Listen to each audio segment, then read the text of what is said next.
Well, hi there, Sax Gourmet fans.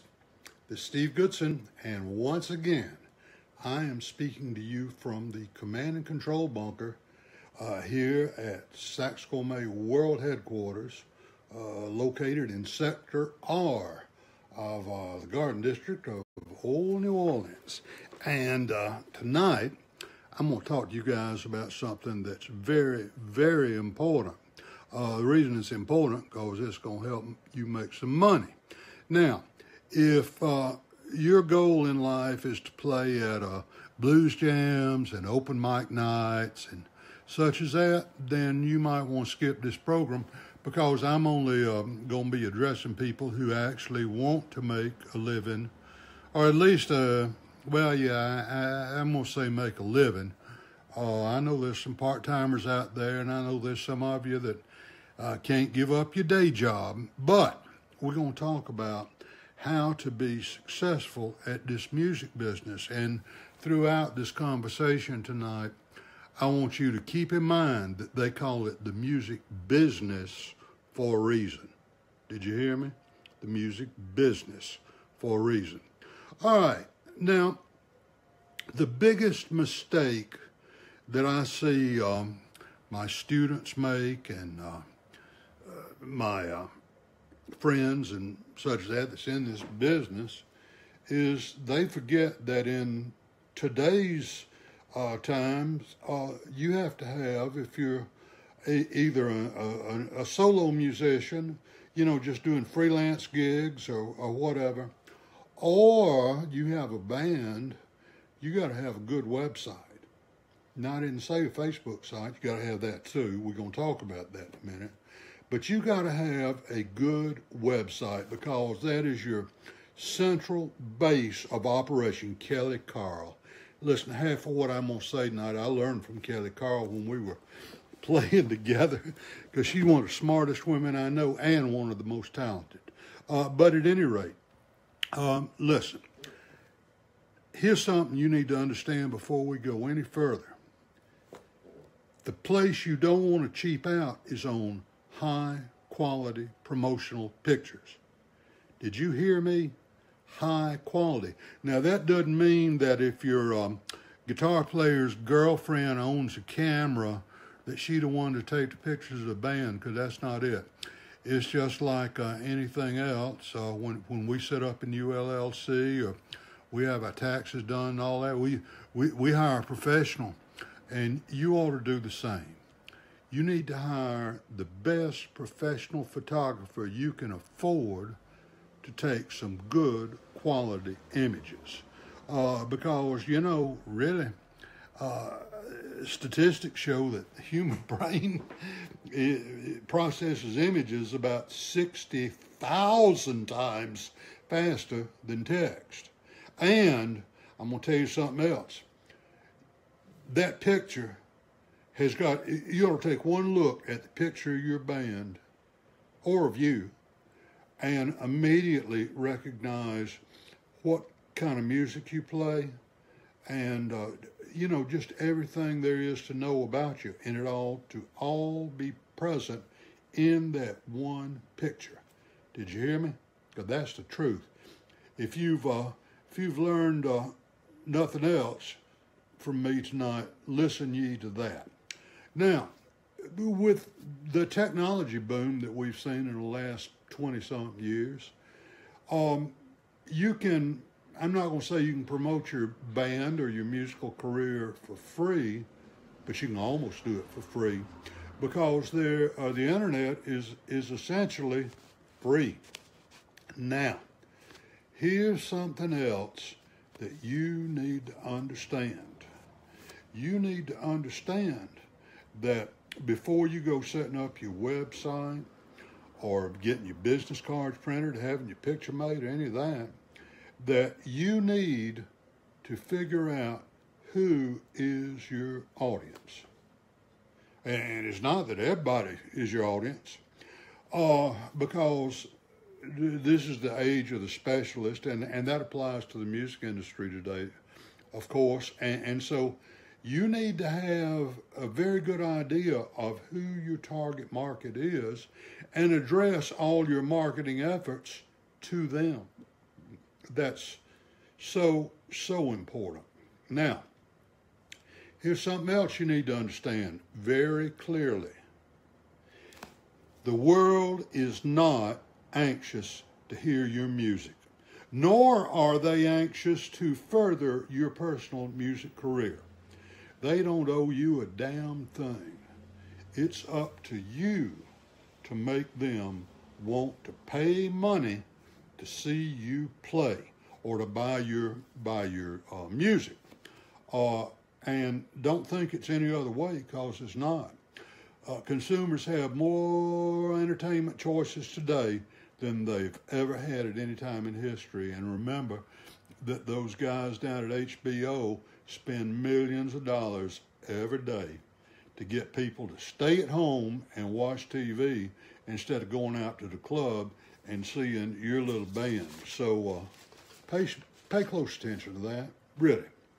Now, we talked about targeted content.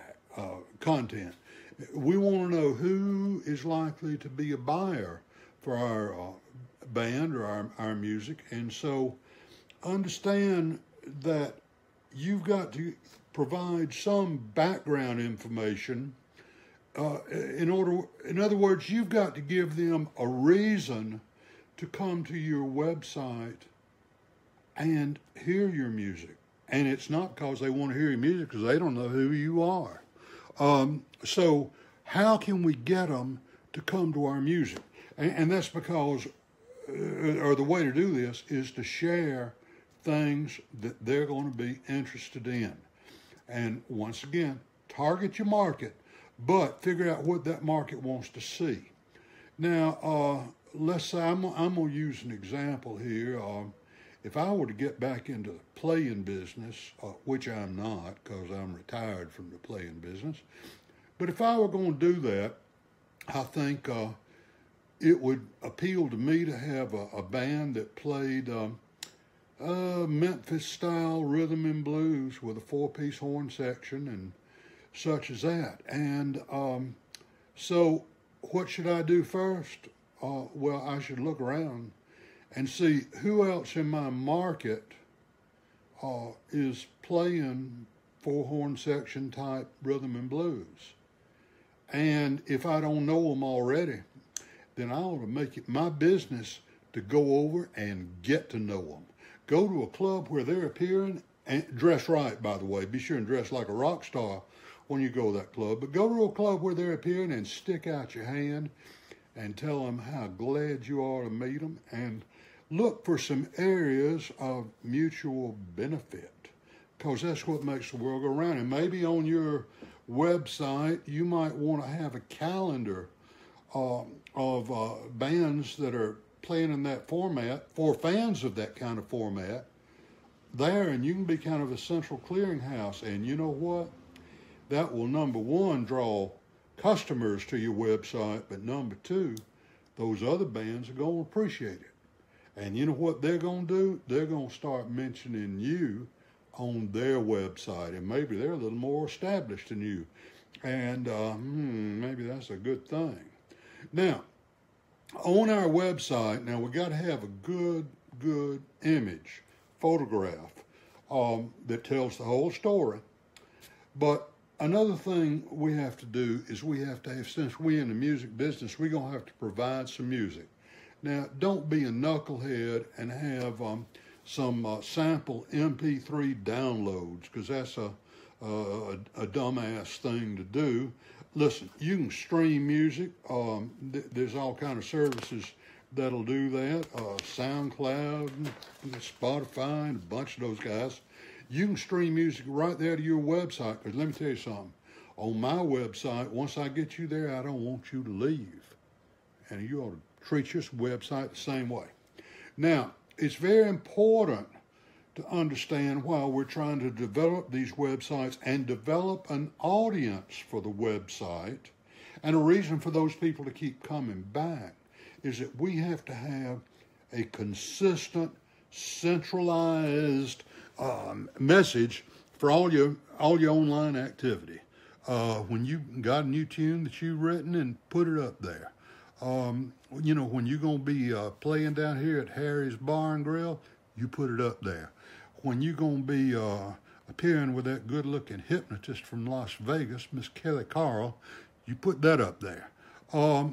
Be sure and publish your calendar. Let your fans know where they can find you. And so many people I see will set up a website, and then the first couple of weeks they'll keep that calendar up to date, but after that they let it slide and let it slide and let it slide. And I know that a lot of times we have clients that come to see us from all over the world, and I ain't got time to be calling around to see where people are playing. I need to go somewhere and find out where they're playing, and I need to find a website that has the kind of thing that will appeal to my clients. So be sure and publish a good calendar.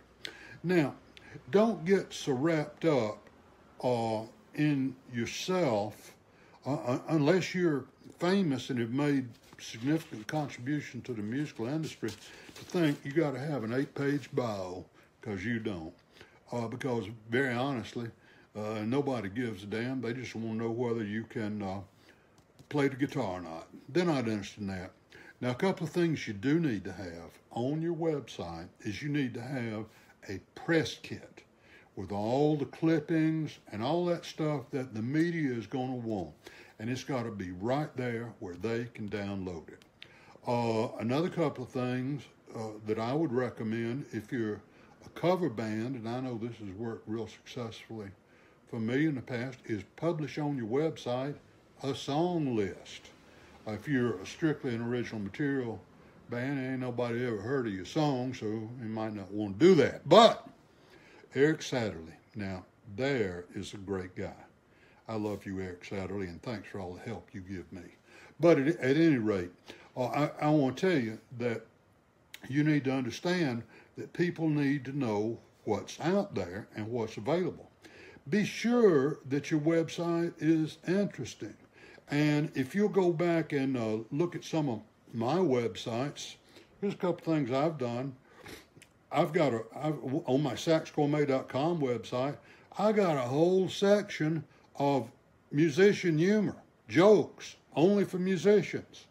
Well, that don't make me any money, but it keeps people coming back. You'd be surprised the amount of traffic I get on that. We also have on that particular site significant saxophone patents from the past, and old saxophone ads, and saxophone engraving pictures by all the great engravers, the Stenberg brothers and my buddy Jason Dumas.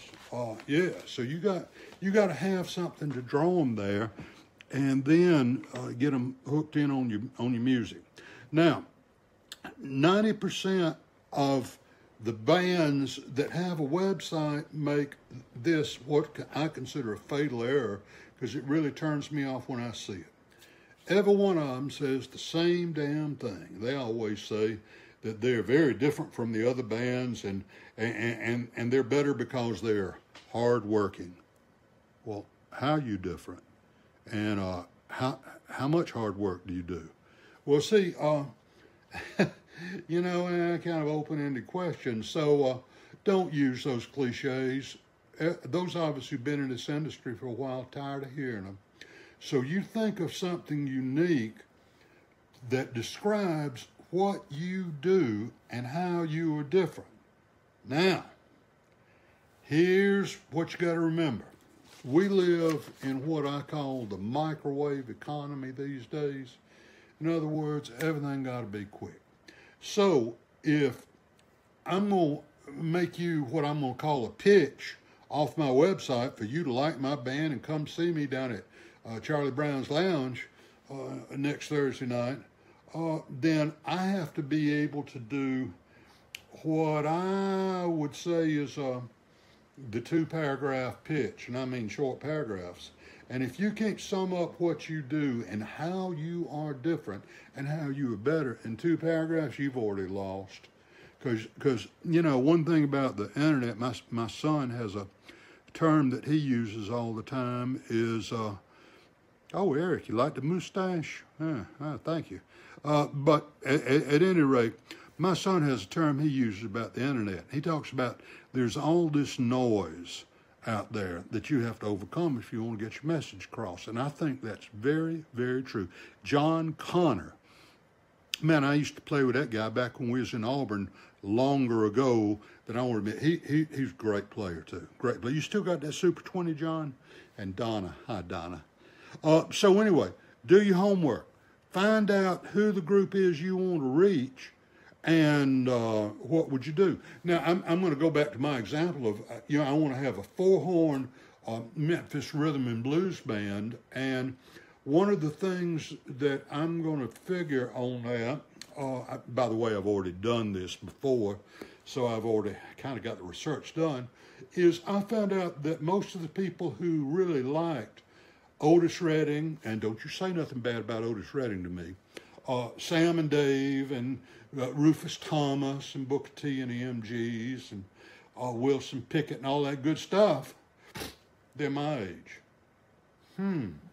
So I need to go where they are on the internet, and I need to say, hey, look over here.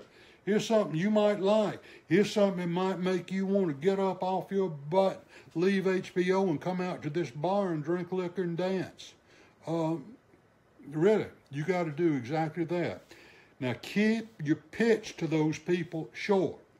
And so, I would say, well, look, if you want to hear, the great tunes in a horn-intense style, come see Steve Goodson and the low-budget horns.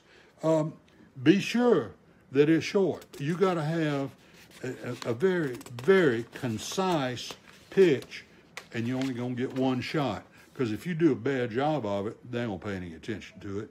Now, at this point in the proceedings, I want to invite everybody that's watching to like this presentation and share it onto your timeline. Now, be sure that you include with your pitch your objective. And there's Sonny Campbell. Boy, there you go, Sonny. You're right. Sonny's a full-time player, and he's my buddy too. But I want to tell you something. Guys make a mistake, and women too, is that they don't figure who they're talking to. Now, if I'm trying to get you to come see me and the Steve Goodson, the low-budget horns down at Charlie Brown's Lounge, that's one pitch. But if I'm trying to talk to an agent about booking Steve Goodson and the low-budget horns, that's another thing. And that's another pitch. Both of them have to be equally short to the point. And another thing is that if I'm trying to, I go out and see Sonny Campbell's band, and I say, Sonny, I think some of your fans might like my band, and I know my fans would sure like your band. So, Sonny, what do you think that maybe we could, on our websites, you give my calendar, I'll give you yours, I'll give you, hardly anybody has a link list anymore like we did in the early days of the internet. But yeah, have all that there on your website. Now, another thing that makes me crazy when people do this is, I see something I want to do, somebody I want to get in touch with, because I want to come see their band play down at Charlie Brown's Lounge, but I need to talk to them. And I don't have a phone number that I can call. I don't have an email address I can call. They just one of them damn forms that you fill out, and you say, you'll be back with me. Well, will you be back with me within my lifetime? I don't know. But the fact of the matter is, put a phone, I've got 6 different phone numbers, okay, just from me. And those phone numbers, believe me, if I don't want to talk to people that might come see me play, I turn that phone off, or it goes to voicemail. Now, I cannot emphasize the importance of networking. I cannot. And I'm going to use my good friend, lifelong friend too, Sonny Campbell, as an example. Sonny's got a band up in Virginia where he lives. And Sonny wanted to network with me, and so he got in touch with me on the internet, and he said, Steve, listen, I want to send you this little sampler CD of my music. And so Sonny dropped one in the mail, and it was a beautiful piece. I enjoyed the music tremendously. And it honestly did not cost Sonny all that much. Next time you in town, Sonny, I'm going to make you buy me a drink to make up for all this free advertising I do for you. But the thing is, go to everybody you know that's in the music business that can do you some good. Now, if you've got, using my example of a four-horn Memphis R&B band, it's probably not going to do you a lot of good to go see some punk rockers. They're not going to be a lot of crossover there. Now, you got to remember that what you do is you always have to bring value to your interaction with everybody else. Now here, see, I'm interacting with Sonny Campbell, and Sonny's benefiting from it. He's getting value. Well, how about that? And in exchange, Sonny's put nice comments up on this discussion here, and I appreciate that. By the way, you guys do feel free to like and share this thing, because these are good. So remember to always figure out a way in advance how you are going to deliver value to these other people. Now, here's another thing you got to always remember, and I try to always do this. Sonny came down to visit me not too awfully long ago, and brought one of his sons and all that over, and we had a good visit. And one of the things I tried to do, because I try to do this with everybody, is I asked Sonny some questions. I asked Sonny some questions about his life and about his band and all that good stuff. And Sonny appreciated that, because everybody likes to be asked questions about them. Now, that being said, it ain't about me all the time, contrary to what a lot of you may think of me, but it's true. It's true. Make a conscious effort to ask somebody something about them. Now, remember, when we're pitching that band, we want to ask questions, we want to give value, but we want to have a good, solid, brief connection. Now, there are a lot of opportunities to go out and pitch your band other than at gigs, and we're going to talk about at gigs in a few minutes.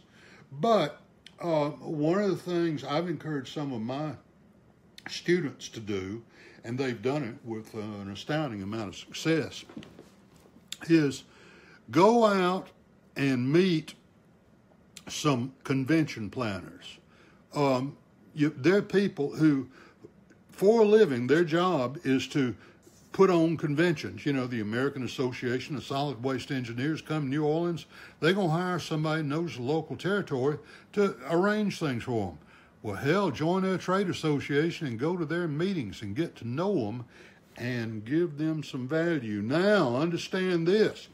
If you're there at their meeting or at a bridal fair, I've gone to bridal fairs before. Man, there'd be thousands of people circulating around the Superdome and all that. But here's the deal. Remember this.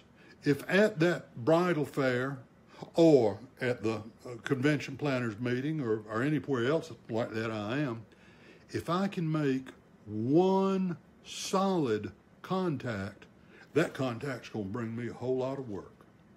So don't worry about, being in, just dealing business cards like you're dealing cards. That ain't it at all. Find one person and latch on to them. And I'll tell you this, now these guys may be watching tonight. I was at the NAMM show 12 years ago or so. And this was back when we exhibited at the NAMM show. I don't waste my time there now. But I was standing there at my booth, minding my own business, demonstrating those horns. And I did have a Mr. Tom Scott with me. That helps. But here comes two guys who I never seen before in my life. And they open their mouth, and first thing I know, they're from England. Wait a minute, they from England? What the hell are they doing in Anaheim, California? Well, come to find out, they were looking for saxophones to distribute in England. Not just sell at a retail store, but to distribute. Ooh-wee, throw me in the briar patch, and I'm telling you, I ended up with a great relationship with those two guys, and they're still real good friends of ours. We love them to death. But honestly, by finding one good, solid contact at that whole 4 days I was at the NAMM show, taking them, bought them a nice dinner, bought them a bunch of whiskey. Full disclosure, I made a ton of money just doing with those guys. And you can do the same thing. Remember, you don't have to be something to everybody. Just find that somebody that is going to work for you. Now, when you're there at a wedding planners meeting or even at a bar talking to people, stay alert. Did you hear me? Stay alert. Don't get too far into that bottled in bond stuff and keep that stuff out your nose, okay? I'm just telling you, stay alert because it's a business and you got to be sharp all the time. And don't always focus on one aspect of, if you write songs, which I don't, but if you've got original material, don't just beat that to death, that all I want to do is promote my original material. Well, maybe you ought to think about promoting some good gigs for your bar band so you can make your mortgage payment, or you never know who you might meet. That's very important. Now, here's another thing. The best way that you can possibly meet people within your industry is to be the person who connects other musicians with other ones. Be that point of contact. And I tell people all the time, people ask me, it's not a week goes by, somebody doesn't call me and say, Steve, I understand you know a lot of these saxophone manufacturers in Asia. Yes, I do. I think I probably have the largest address book over there. But Steve, could you help introduce me to this guy or that guy, or I need somebody to make some curved sopranos for me? So, well, sure I can. And you know what? They will be very grateful for the fact that I turned them on to somebody. And they will also be grateful for the fact if my band turns them on to a place where we appear regularly. Or here I am in New Orleans. How about my buddy that's playing up in Baton Rouge? That's only about an hour up the road, and maybe there's some good money to be made playing in them honky-tonks and joints up there. And so we have to all trade out with one another. So don't you hesitate to be the person who somewhat volunteers to be the point of contact. That'll get you so far. I cannot emphasize how far that's going to get you. Now, another thing is that you need to understand is that you got to get yourself out there where everybody knows who you are. Now, those of you who know me know that I am a lot of things, but shy is not one of them. So, yes, I am all over the internet. I'm participating in all kinds of discussion groups. We found a lot of discussion groups. We have a website. Yeah, there you go, Keith. Keep your name on other people's tongues. But the fact of the matter is that if you don't promote yourself, don't count on anybody else to do it. Now, when you do it, and maybe I'm not always doing this the way I ought to, but you got to be careful. Remember that microwave rule that everybody wants something done quick here, and everybody expects you to have your pitch down to 2 paragraphs. Whether you love him or hate him, I think President Trump is a genius simply by bringing Twitter to the White House, because he's learned to state his position in 140 characters. Boy, is that a great thing. Hello, Adam. How's things in the U.S. Navy Band? Thank you for your service. So anyway, go participate in musical review sites. Every town has got a tourist site. If you're visiting Wilmington, North Carolina, here's what to do. Well, get on that site and tell them what to do. you might mention where you playing. Oh, that might be a good idea. Now, there are a lot of different vehicles that you can use on the internet besides your own website. Now, we talked about that, and really, now, two of you students of mine, you know who you are. You got to step up there and have a better website, because that's your hub of operations. But here's some other things. Facebook. Now, Facebook, who would have thought 10 years ago where Facebook was going to go? We have, of course, we have a Facebook site, and then I got Facebook sites for my various businesses, all of which are music related. And then I also have, that I've started, I think it's 14 different discussion groups on Facebook that I'm the administrator of, and I moderate. So remember this, people on Facebook, and I'm talking about pretty much everybody there, love people who share a lot more than they love people who take. So if I see something good on Donna Schwartz's website, well, I might call it to the attention of all of my friends. And I know Donna's going to do that for me. Don't let your ego run the show. And here's another thing, and I've had a lot of experience with this, and I'm gonna tell you the truth how I feel about it. You're not gonna make everybody happy, and not everybody gonna like you. You know, there's some of the craziest son of bitches you ever saw on Facebook. There was a few months ago, there was some guys that, said Steve Goodson must be stopped. And that was, world famous musicians, Tyler Sesser. He's a beginning clarinet teacher in Minneapolis. And that world famous repairman, Alex Singleton. Alex is a junior repairman in a little tiny music store in a little tiny town in Georgia. And of course, one of my competitors, Jack, up at the Boston Sax Shop, Jack sells saxophones, so do I. And those son of bitches started up a petition. They were going to send it to Anthony Bourdain and all these people about how Steve Goodson's got to be stopped. And you know what? It didn't do them a damn bit of good, except a lot of people, learn how to spell my name right, and that's all the hell I ever wanted. So don't worry about it if some of them do something like that. Now, use Facebook as advertising for you, but you also have to have content to draw people to your site. You must. And if you'll go look at my timeline, well, actually where you are right now, at my timeline and look at all the stuff that's up there, well, it's music I think you ought to see, people dancing. I'm a big fan of dancers, so no, Sonny, not those kind of dancers. Well, I'm a big fan of them too. You met some of my old girlfriends, I know. But anyway, but I'm a big fan of dancers and all kinds of things that I think my friends might find interesting.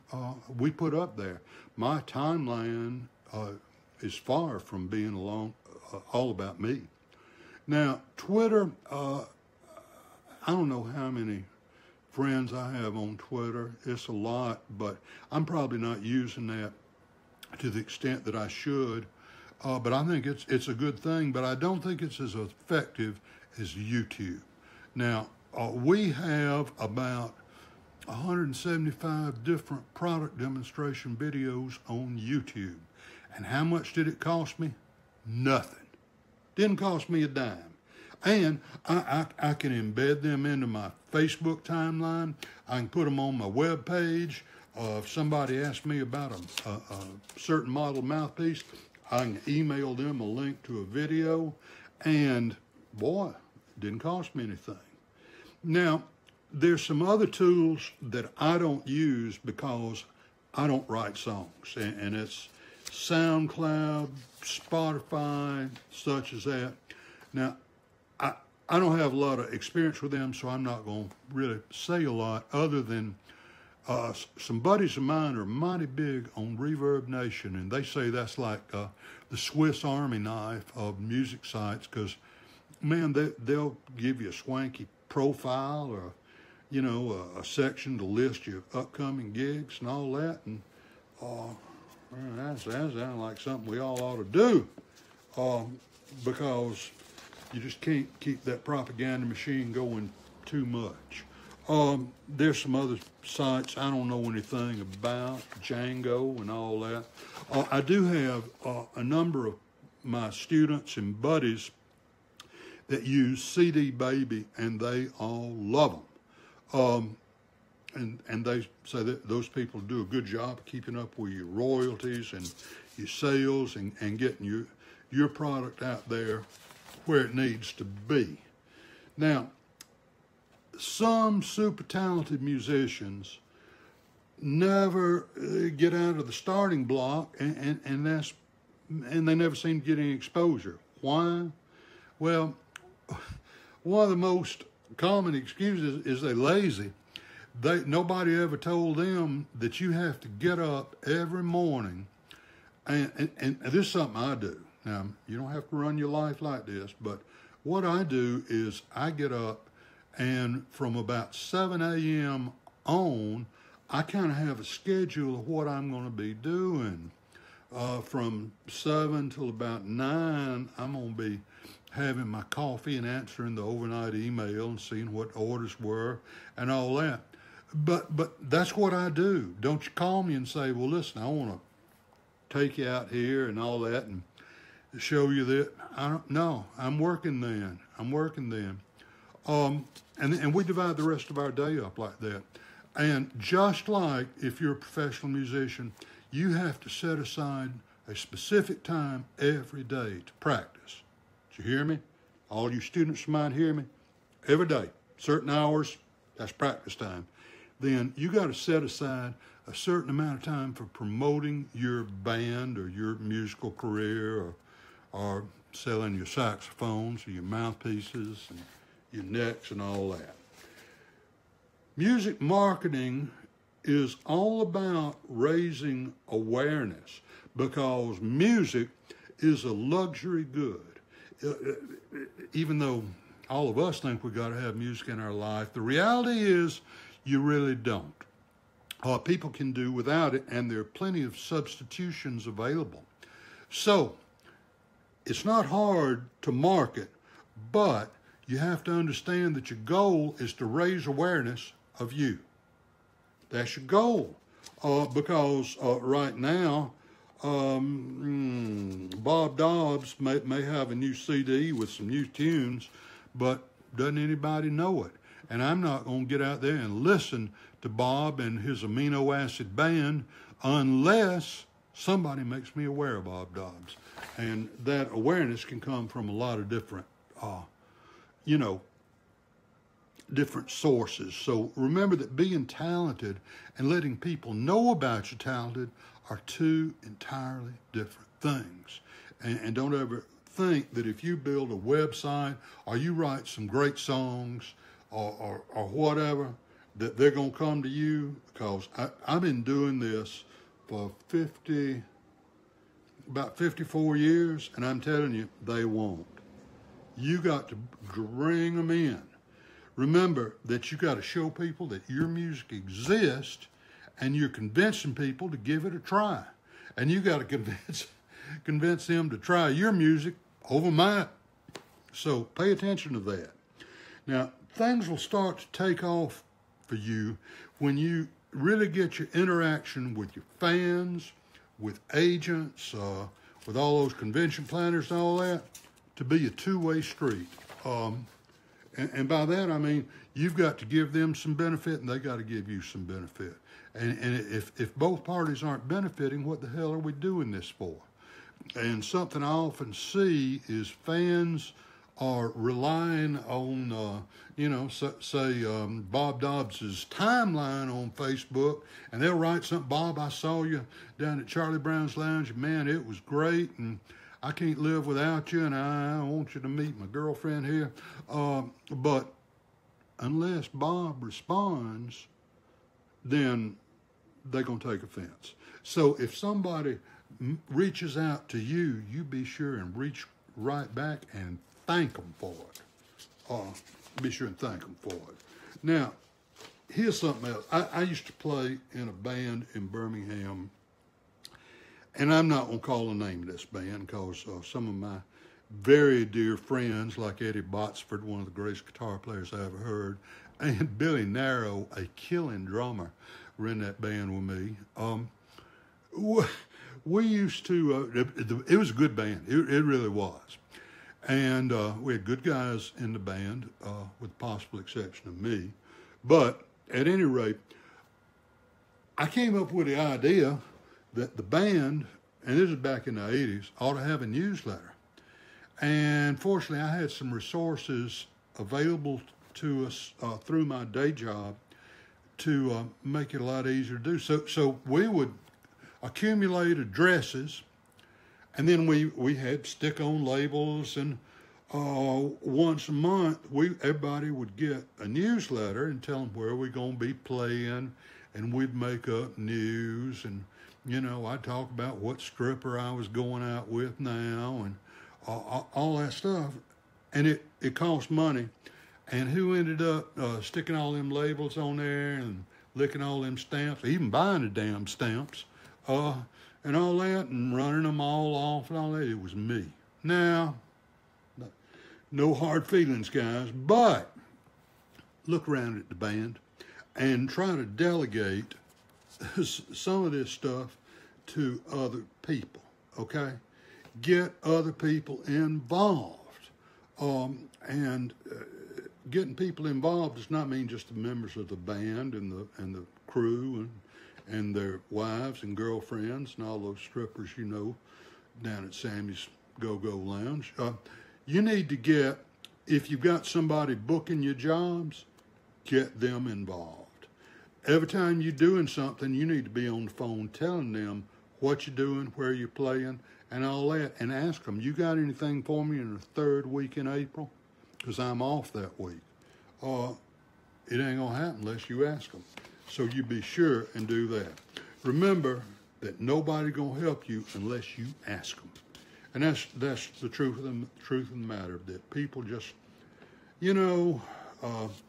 music labels don't work with unproven musicians, and agents don't book bands they don't know anything about, and you won't have a fan base unless they know who you are.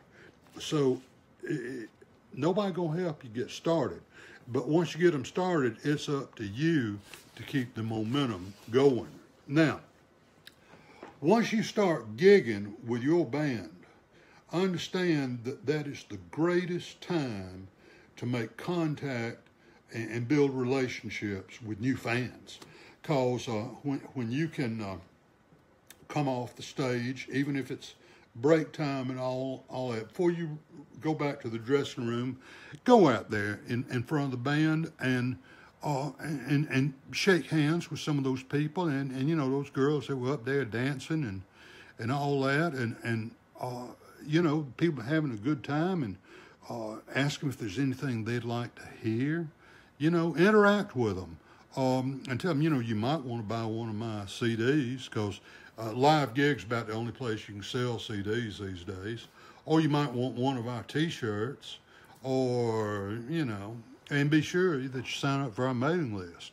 Now, email can be a slow process, in developing all this, but if you're there to gig and you play in a bar with 200 people in it, hell, that's 200 potential contacts for you right there. And boy, if I could sell 200 T-shirts a night, man, I'd be a rich man today.